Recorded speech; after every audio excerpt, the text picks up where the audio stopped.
Hi, all. All right, it's Vanessa Love. All right, so this video in the past has caused a lot of controversy. I think people get very personally. I don't know any of these people very personally, so I don't know why it needs to be a personal thing. And so I've actually been bullied about this like repeatedly. And I'm just like, I don't know how much I can say that this is purely my experience. It's purely my opinion. And this is how I came to just want to be a counselor. And the bullying really doesn't help. I mean, I don't know why people think that that's going to help. Especially, I find it very interesting coming from people who have their masters in art therapy and who are practicing art therapists to be so lacking in compassion. But of course, like, I don't know. I guess people want to like pull their weight around and throw it and, just say that like apparently that I'm wrong or something. It's a very interesting, totally just experience, So let's see. So no one was going to stop me from becoming an art therapist. But it's definitely one of those things that I'm just like, like really. I thought that I would be able to get clients. I thought that I'd be able to like practice outside of my house or like, from my house and all of these other things. But what I really didn't learn in college is how to be in private practice. And I mean, there's a lot of issue with that, obviously. And I'm obviously going to go into detail about that. But I feel like of all the things that really would have been worth my education, learning about how to really engage and introduce art therapy to clients would have been amazing. What I learned was basically put a blank page in front of them and let them do it. But this was also, of course, if you were in an agency. And I think most of my professors had worked in the agencies. And I don't think that too many of them had worked in private practice or were willing to bring that experience into the academic setting. I guess maybe they were just preparing us for just having jobs in agencies. And, they're finding a job is pretty tough. Of the 70 people who I've graduated with, about 10 have jobs in the helping field. Some of them have the title of art therapist. I have connected to many of the alumni after graduation and everything, and people who graduated in different years and everything.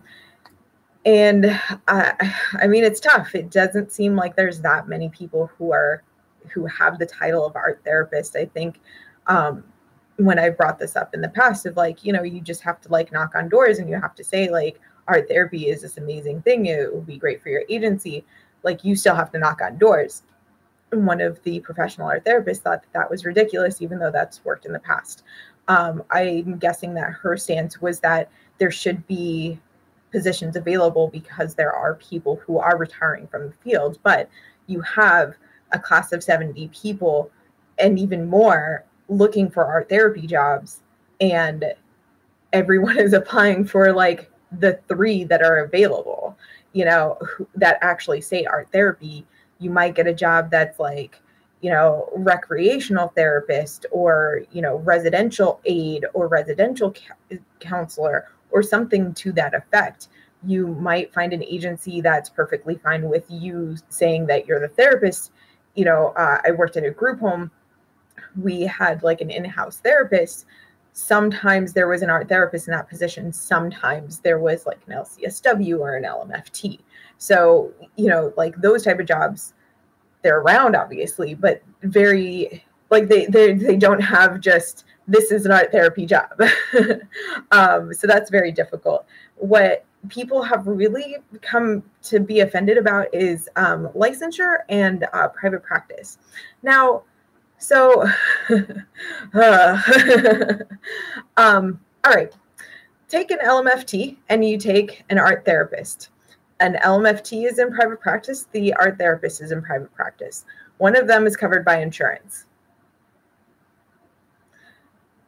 One of them is occasionally covered by insurance, depending on the plan, depending on, the state, depending on the licensure requirements, depending, like all sorts of things.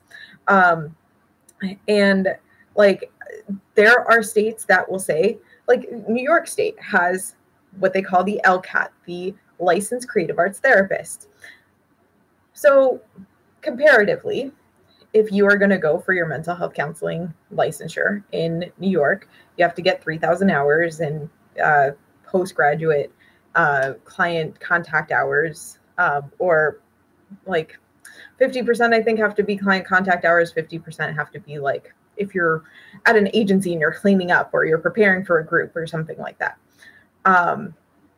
So, and you have to like see a specific type of supervisor, and there's certain rules for that supervisor, and there's a test, and there's this other stuff. LCAT, the licensed creative arts therapist, has to do 1,500 hours, and they whatchamacallit, yeah, so they're 1,500 hours. They have to see an LCAT for their supervision and take a test, and like there's 2 to choose from, and all of these other things. The LCAT may or may not be covered by insurance. Mental health counseling mostly covered by insurance, but I found out that like I guess Blue Cross Blue Shield of New York doesn't cover mental health counselors, and I guess are kind of rude about it from what I've heard. So I'm like, oh, okay, well that's unfortunate. But like when I say that you can't go into private practice as an art therapist, I mean as a straight up, like, I mean as an ATR, like it's not the same as being an LMFT in private practice, because an LMFT can choose whether or not they are on insurance panels. An art therapist cannot, usually anyway. Like it depends very much on the state and the insurance and the insurance plan. I know that when I was starting out, there was like a couple of plans that they did cover me, and oddly enough, it was Blue Cross Blue Shield plans. But anything else for a pre-licensed person just wasn't. It was not covered. And so when I've had to give this comment so many times. Private practice for an art therapist is like, I mean, it's like any business. You can open one. It's not the same. It's not the same as a person who is an LMFT or an LCSW who is going into private practice, and they can join Medicare, or they can join Medicaid. Sometimes they can join Medicare. There's very specific things about that. They can be on Blue Cross Blue Shield, the panel. They can be on Aetna and Cigna and all, United and all of these other ones. So, they have the options of that. They can choose not to have any of that, but like art therapists don't always have that. So it's very, very difficult. And then I went into New London. New London didn't have like a lot of information about art therapy. Like I knew people who like kind of knew what art therapy was, but like they would be like, oh, I know someone who wants to be an art therapist. And I always think of the underpants gnomes, where it's like, yeah, so do they know how to become an art therapist, or are they just like, it's an idea? And, I just didn't feel like most of the people there I don't think they were interested in art therapy. I ended up doing a lot more counseling, and that's why I identify more as a counselor than an art therapist. I'm like, yeah, my background, my training is in art therapy. I love it when I can do it, but like, it's not something that like I do every day. Once a week, like if I'm lucky, maybe. But I like out of 20 or 30 clients, once a week is not significant. So that's why I want to be identified as a counselor, and there's perks to being a counselor, like being on being on insurance panels. And I think that, it's very misleading about what happened throughout grad school. Now, I mean, granted, they are throwing a lot of information at you, and they have you do so many essays. So there's a lot of information that's crammed into 2 years. It's very stressful. So but I feel like they were not very honest about how the licensure or the recognition worked, because being a registered art therapist is having a recognition in the field, and because it doesn't come from the state, it comes from an organization that's outside of the state. It comes from the American Art Therapy Association. They have their own standard. So it's only a recognition that you completed 1,500 hours, I think, with supervision, at least half of that from another ATR, and all of these other things. It's just kind of like, oh, so it's not the same. Actually, no, I think in Connecticut it is 3,000 hours. They are an LPC, which is what I am. I'm a licensed professional counselor. It's 3,000 hours, and it equals out to every 30 hours you have to have a meeting with your supervisor. So, if you're doing this for full time, it's at least once a week. So you have that. You have to have at least 100 hours of supervision. For art therapy, very similar, but at least 50 of those have to be with another ATR.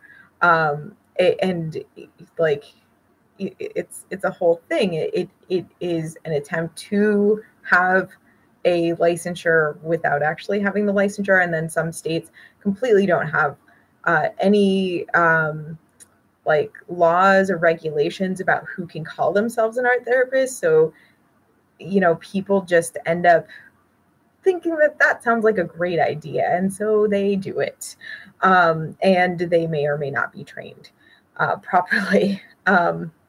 So I feel like there was some specific misinformation there. And let's see. So I know for some of the people who I went to school with, they started struggling with finding a job, and they ended up having to do also Reiki, or yoga for trauma, or someone did it was about the ear, acupuncture for addiction, those type of things, to make themselves more marketable so that they could actually find a job.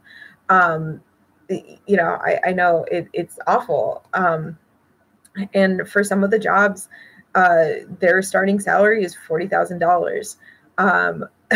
According to collegeforjobs.com, when you are paid $40,000, I mean, it's even by their standards, it sounds very miserable. You should be paying $571 for your rent. That is according to what they've found throughout. So there aren't. When I look at Psychology Today, which is where a lot of people have listed their practice, I mean, it's most popular in most areas. There in New York City, there's one art therapist listed in private practice. A couple of weeks ago, I went through the listing for the Expressive Therapy Summit. That's in New York and now in LA, but the New York one has been around for a couple more years than the LA one. And it's run by it started with Judith Rubin. Judith Rubin is a founding mother of art therapy. So, this whole thing. So like I started looking at, like what people had presented on and how they described that and all of this stuff, because eventually I want to break that market. And like they had someone who was like talking about doing private practice or something like that. So I like looked into her background, and she was a DB therapist and not an art therapist. And I mean, she was in private practice, but she was also not an art therapist. So I don't know. There just seems to be this like disconnect. And some of the jobs that I've seen listed for art therapists in New York are for 40,000. And someone just told me recently that some of the jobs for LCATs are part-time work. So I mean, that like, there's a part of me that's like, listen, that's way too low to live off of. Like that is a struggle right there. And it just, oh my God, like I can't, there's just times where I can't. And like in those environments, it's very, very stressful. I have worked in some of these environments at these agencies, and I have counseled people who have worked in these environments at these agencies, and they burn out. I got out of the short-term behavioral health hospital facility, mental hospital. I know, not kosher, but it's easy to say. And everyone kind of knows what I'm talking about. So leaving the mental hospital, there were people who were being violent, and it got worse after I left. There were people who were trying to get me fired, and they like my supervisor. The way that I learn is if I can learn in an environment that's very comfortable, I obviously gain my skills. Then as I learn my skills and I feel strong within myself, I'm willing to branch out and try other things. The way that they were trying to get me to work was, oh, you have difficulty with this population, be with them all the time. I don't work well in that. That was very stressful for me. I know that like I used to talk about like what my supervisor would tell me in my like supervision sessions, and there were a lot of people who were like, that seems wrong. That doesn't seem like that's something that someone should say to you while you're like learning. And I could make a million excuses for her. And like at the end of the day, I'm like, no, they were right. It didn't make any sense. And I think that they, were setting me up for failure. I mean, I feel right now that I'm a really great group facilitator, but like, maybe I just didn't have the ability at the time. It was a struggle, I guess. I'm like trying to put myself back like 8 years now. And I'm like, did I struggle? I guess I did struggle with that. I don't know. I was very shy. And that's the type of work environment that I was in, and that like, I know that I was stressed from that job. I would leave and I would still be churning everything over in my brain for hours and hours. And it just, that job wasn't fair. I'm so glad to be gone from it, because I'm just like, oh my God, I do not have to worry about a lot of things now.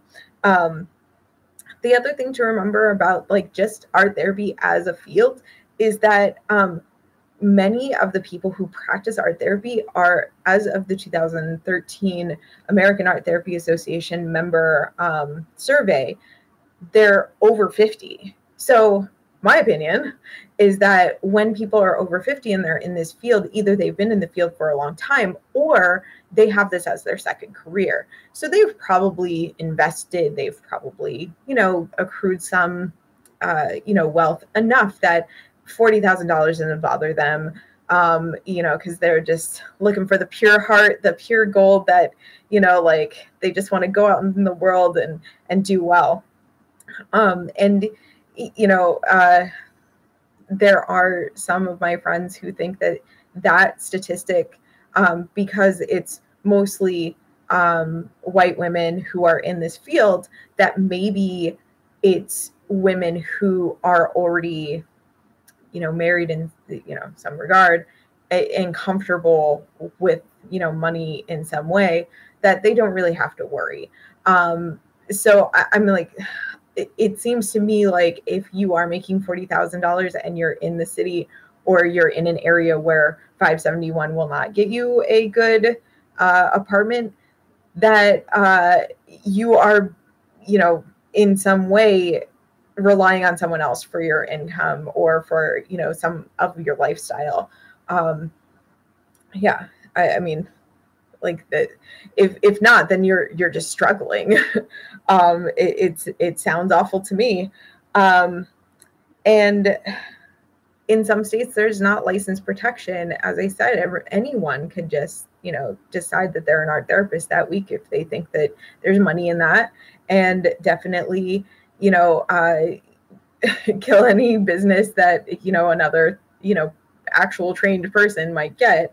And for me, there's no clear definition for like for art therapy. I have asked people, like, what is what is your opinion? What is art therapy? And this was in the middle of the debate. I thought that we were not on the same page, and this question pissed this person off. So I didn't actually get a definition.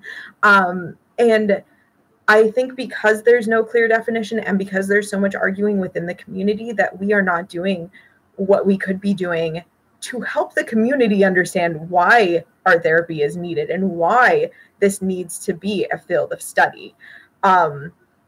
It's just really unfortunate that, like, I mean, Jesus, let me tell you, when I got to New London and found out that there just wasn't an understanding of what art therapy was, I curated a gallery showing in, it was supposed to be in a gallery that changed. It was the waiting room. Some of my clients came, some of my friends came. That was about it. I gave a speech at the library, at one of the libraries, the Groton Library, because they're wonderful. The New London Library charges $300 for a presentation by a for-profit company. So that really wasn't an option for me at the time. I don't know if I would do it now either. But one person other than someone who I knew showed up, and I think they were like moving away, like fairly like soon after that. So they weren't going to become a client, even though they were interested in art therapy. And that's really my recommendation too. If you're interested in art therapy, don't ask an art therapist to let you sit in on their art therapy sessions. Become an art therapy client, and you will learn so much about what it means. And you'll learn so much about yourself. And just like, as a person who has studied art therapy, I would love to have someone who wants to come in and do art therapy, because I've never had that. Everyone who has emailed me about what does it mean to become an art therapist has never come in for an actual art therapy session to learn about it for themselves. And like, I would love to have that, like, okay, so who do you think this would work with? Like, how would you work with this? So I gave one talk at the library. I did a couple of talks at the, there was like a New London Healing Center or something like that. So I did a talk there. I think there were a total of 5 people I've talked to at the 2 times that I was able to do a talk there. And then I had a creative, like a visual journaling class at a different gallery. And I think the most that I got out of that was like, again, 5 people. So like, when people are like, oh, but you need to get out there and you need to like, educate people. Well, first of all, I don't have to do that in Stanford. Everyone who who I tell that I have the art therapy background, they're like, oh my God, that makes so much. I love this concept. I love this idea, so not what I really need to do in Stanford. They intrinsically understand it, which is, oh my God, such a relief. The other thing is that, like, there's only so much that I can do. I can only reach the people who are interested in showing up, who have the time to show up, who like, I mean, those were by donation. So like you could come and like not pay anything, or you can pay $10 or $20. It's up to you, you know, but like it, that ended up being obviously a waste of my time. I never got any clients that way. And like, it just, I would really like plan out what I was going to say. And like, you know, I thought that I'd have like 10 people, and instead I would have 2. And like, I mean, there really is only so much that one person can do. And like, for all of the people who have ever been my critics, make videos that say art therapy all over them, because there are people who are definitely going to watch them, and they will definitely hang on every word that you say. And you don't have to be candid, and you don't have to like, you know, be hidden, and you can like just talk about like how much you love art therapy and what got you into the field, and people will watch. They love this stuff.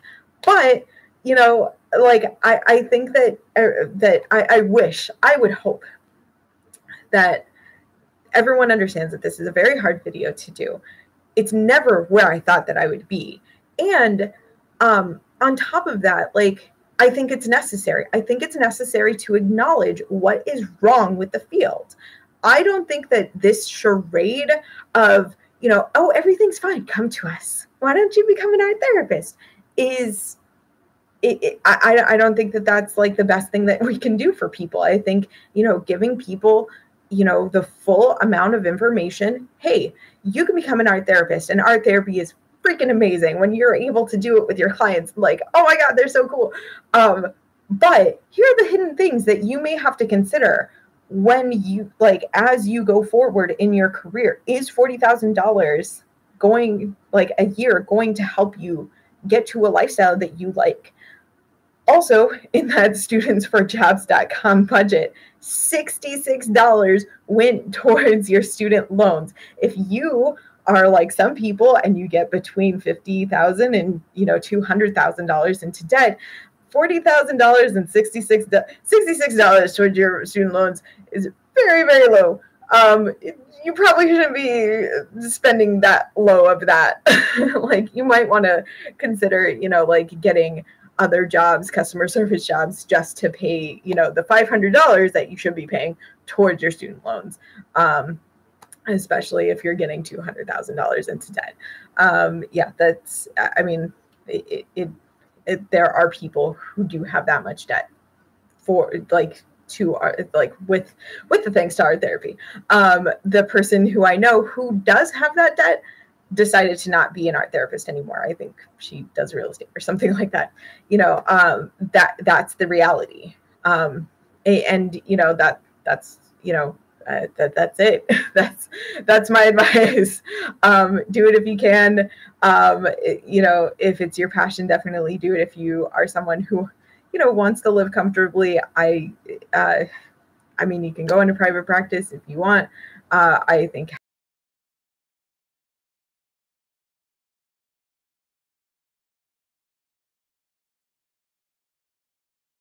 art therapy to have that is wonderful and great. I'm glad that they do that, because I think there's so many people out there who really, really love art therapy and should be considered art therapists without having to spend this much money and, you know, like, live comfortably.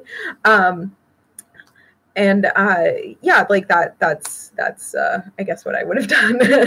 That's what I would have done differently. I would have loved to like just gone to get my LCSW or my master's in social work. And I mean, God, there are so many jobs in New York for LCSWs. It just seems a little bit easier. Anyway, I hope that was helpful for you. I'm expecting that there's going to be a lot of blowback, as there usually is for this stuff. And like, go me. please protect me. No, just kidding. Thank you for liking, and yeah, thank you for liking and subscribing and sharing these videos. It means a lot to me. All right, have a good one.